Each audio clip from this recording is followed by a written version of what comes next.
Friends, आज के हम इस वीडियो में जो है थोड़े और ऑब्जेक्टिव देख लेते हैं। पहला ऑब्जेक्टिव क्या बोल रहा है कि वर्तमान छापेखाने का आविष्कार निम्न में से किसने किया। इसका सही आंसर क्या है, गुटेनबर्ग ने किया था। तो ये आपको याद रखना, आपसे हो सकता है ऑब्जेक्टिव में पूछ लें। हमारा अगला क्वेश्चन क्या बोल रहा है कि समाचार लेखन की कौन सी शैली सबसे प्रभावशील है। तो जो समाचार लेखन हम करते हैं उसकी भी जो शैलियाँ होती हैं, तो जो है सबसे जो हमें सबसे प्रभावित करे वो कौन सी शैली है। तो ये 4 ऑप्शन है, वर्णनात्मक शैली, विवेचनात्मक शैली, पिरामिड शैली और उल्टा पिरामिड शैली। तो जो सही आंसर है वो क्या है, उल्टा पिरामिड शैली, क्योंकि ये शैली जो है समाचार लेखन में सबसे प्रभावशील होती है। हमारा अगला क्वेश्चन देखते क्या पूछ रहा है कि क्रिकेट मैच का प्रसारण किस प्रकार का प्रसारण है। का आंसर आप थोड़ा सा सोचोगे तो आप खुद भी दे सकते हो, क्योंकि आप क्रिकेट देखते हो, जो देखते वगैरह उन्हें पता रहता है। तो आपको सबको पता है कि क्रिकेट मैच का जो प्रसारण होता है वो सीधा प्रसारण होता है। बोलते हैं ना कि क्रिकेट का लाइव टेलीकास्ट करके जो दिखाते हैं, यानी जो है वहाँ जो चल रहा है वो एकदम सीधा हमें टीवी पर जो दिखाते हैं, इसलिए इसका आंसर क्या है, सीधा प्रसारण। हो सकता है ये आपसे ऑब्जेक्टिव में आ जाए, इंपॉर्टेंट लग रहा है ये, तो आप इसे अच्छे से याद कर लीजिएगा, भूलना नहीं, कंफ्यूज मत होना कि फ़ोन इन, एंकर पैकेज, सीधा प्रसारण, एंकर बाइट। इसलिए जो इसका सही आंसर क्या है, सीधा प्रसारण यानी लाइव टेलीकास्ट।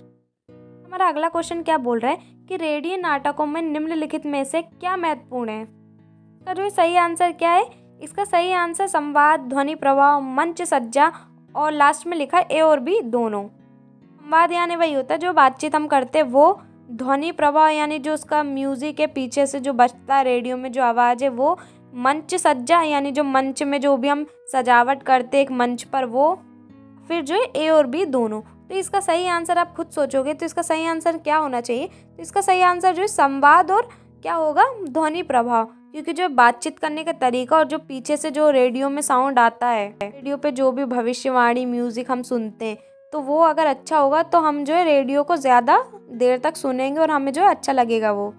अगर उससे बातचीत जो है वो लोग करते हैं जो रेडियो पर, अगर वो अच्छी होगी तो आपको रेडियो सुनना और अच्छा लगेगा।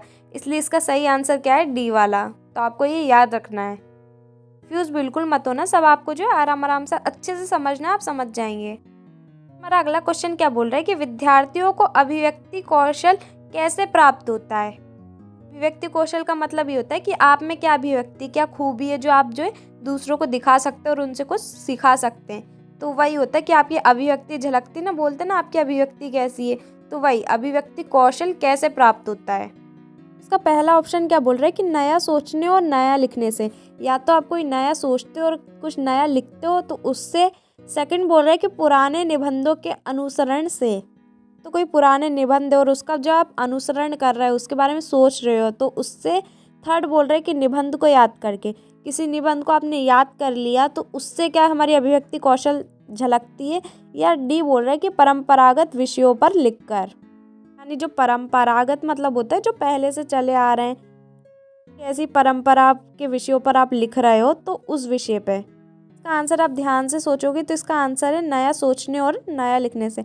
जब आप कुछ नया सोचते हो तो आपके मन में नए नए विचार आते हैं, और जब नए विचार आएंगे तभी आपकी अभिव्यक्ति झलकेगी, क्योंकि आप कुछ नया करने की सोचेंगे फिर आप उसको करेंगे भी। और नया लिखने से जब आपको नया थिंकिंग आएगी तो आप नया कुछ लिखोगे भी, और लिखोगे तो उसको आप जो है समझोगे तो फिर इससे कुछ सीखोगे। इसलिए जो इसका ऑप्शन ए जो है करेक्ट आंसर है। हमारा अगला क्वेश्चन देखते हैं, फिफ्थ क्या बोल रहा है कि निम्नलिखित में से नाटक की महत्वपूर्ण विशेषता कौन सी है। अब जो नाटक है उसकी महत्वपूर्ण विशेषता क्या होगी, तो इसके ऑप्शन देखिए आप जरा। फर्स्ट बोल रहा है कि चरित्र चित्रण, दूसरा बोल रहा है समय के बंधन से मुक्त, तीसरा बोल रहा है समय का बंधन, और चौथा बोल रहा है कि कथा का तारतम्य। सही आंसर क्या है कि समय का जो है बंधन। आपने देखा होगा अक्सर नाटक वगैरह जो कितने लंबे लंबे चलते हैं, अगर ज़्यादा लंबे नाटक होते जैसे जो मंच पर करते हैं वो नाटक, अगर ज़्यादा लंबे होते ना तो आप वैसे ही बोर हो जाते हो, फिर स्टोरी भले कितनी अच्छी हो लेकिन आप फिर भी बोर हो जाते हो। उससे जो है सब चीज़, उसका चरित्र चित्रण, कथा का तारतम्य, ये सब चीज़ें जो है चली जाती, क्योंकि नाटक इतना बड़ा कर देते कि सामने वाला देख के बोर हो जाता है, फिर वो उठ के भागने लगता है। इसलिए जो समय का भी ध्यान रखना चाहिए। अगर हमने समय का ध्यान रखा और उस हिसाब से हमने नाटक किया है तो वो जो है बहुत ही फ़ायदा करता है, और यही उसकी जो है विशेषता है। हमारा अगला क्वेश्चन क्या बोल रहा है, सिक्स्थ, कि निम्न में से किसका संबंध कविता से नहीं है। शब्द, भाषा, छंद और वाग्यंत्र। सही आंसर आप खुद बता सकते हो क्या है। शब्द और भाषा और छंद, ये तीनों ही चीज़ जो है कविता में यूज़ की जाती है, जिससे जो है कविता सुंदर बनती है। शब्द नहीं होंगे तो कविता नहीं बनेगी, भाषा अगर नहीं होगी तो कविता नहीं बनेगी, छंद नहीं होंगे तो कविता को जो है सुंदर नहीं बनाया जा सकेगा, जिससे जो हम लय में अच्छे से नहीं पढ़ पाएंगे। वाग् यंत्र का जो है कोई मतलब नहीं है यहाँ पे वाग् यंत्र का, क्योंकि हमें जो है कविता लिखनी है, हमें कविता गानी नहीं है या उसको ऐसे बजा के वो नहीं करनी है, हमें सिर्फ कविता लिखनी है। तो लिखने में जो है इसका यूज़ नहीं होता, इसलिए जो इसका आंसर जो है क्या है, वाग् यंत्र है। नहीं पूछा इसलिए वाग् यंत्र है। आप जो है कोई भी क्वेश्चन ध्यान से पढ़िएगा, नहीं वाले में अगर पूछा है तो ध्यान से पढ़िए, नहीं मतलब वाग् यंत्र, अगर किसी और में है पूछा है तो कुछ और आएगा। तो इस तरीके से अगर आप क्वेश्चन ढंग से पढ़ोगे तो आप आंसर भी अच्छे दोगे। ऐसा हमारा अगला क्वेश्चन क्या बोल रहा है कि जो कहानी मानव मन की किन वृत्तियों को शांत करती है। हम जब कहानी सुनते हैं तो हमें जो किससे जो है शांति मिलती है हमारे मन को। तो पहला ऑप्शन बोल रहा है भूख और ईर्ष्या को, सेकंड बोल रहा है जिज्ञासा और करुणा को, थर्ड बोल रहा है वैमनस्य और चिंता को, फोर्थ बोल रहा है जिज्ञासा और उत्सुकता को। इसका सही आंसर क्या है, डी वाला, जिज्ञासा और उत्सुकता को। मन की किन वृत्तियों को, यानी जो हमारे मन में जिज्ञासा आती है, जानने की इच्छा, वो और हमारी जो उत्सुकता होती है तो उसे जो है शांत करती है। इसलिए इसका सही आंसर आपको याद रखना है, कंफ्यूज मत होना, जिज्ञासा और उत्सुकता।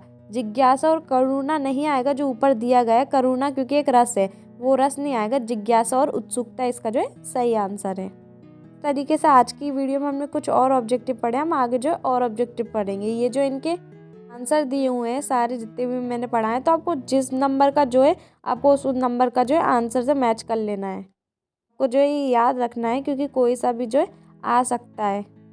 इसी के साथ मिलते हैं नेक्स्ट वीडियो में। Thanks for watching.